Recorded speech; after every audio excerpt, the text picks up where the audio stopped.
On paper, a North Korean factory worker earns about 5,000 won a month.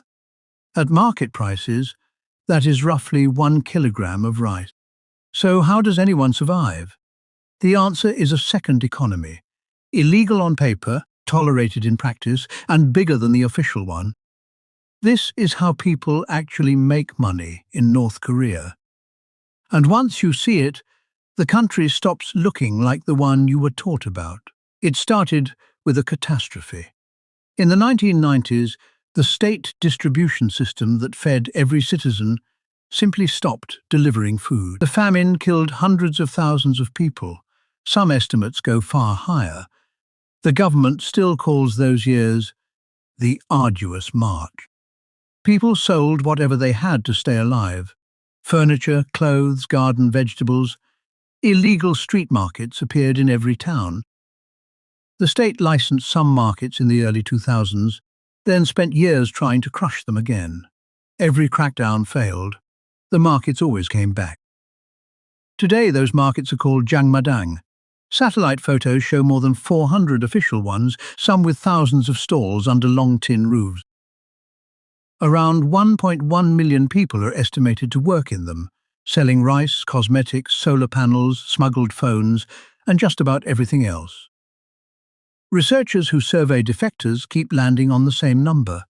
About 70% of household income now comes from the market, not the state. And the market has a face.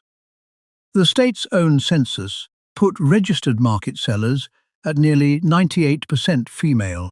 Here is why. Men still had to report to their state jobs. Women did not. So mothers became the breadwinners.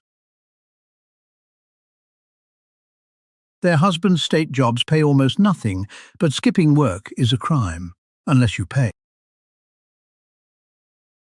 It is called 8-3 money. A worker hands his factory a monthly fee, the factory marks him present, and he goes off to run his own business. Defectors describe it as routine. The factory gets cash it desperately needs. The worker gets his time back. Everyone pretends the system still works. Nobody trusts the North Korean one, and there is a specific date the trust died. November 30th, 2009. That day, the government cancelled its own currency, largely to wipe out traders' savings. Each household could exchange 100,000 old won. The rest became paper. Markets froze for a week. Prices exploded. And North Koreans learned a lesson they still keep. Never hold won again. Today, savings live in yuan near the border and dollars in the cities. A state built on hating America saves in its currency. Above the market traders sits a new class the system never planned for. North Koreans call them donju. It means masters of money. The donju are investors. They finance restaurants, buses, mines, and factories.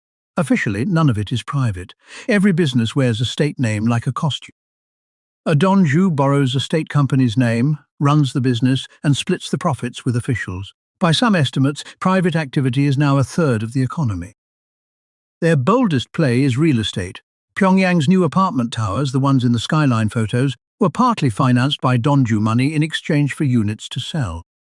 Which is remarkable, because private property does not legally exist in North Korea. Apartments have changed hands anyway, sometimes for tens of thousands of dollars. The state watches all of it and takes its cut. North Korea abolished taxes in 1974. Officially, they do not exist. Instead, there are daily stall fees, which vendors privately call the thieves' tax. One American study put the state's yearly take near $57 million.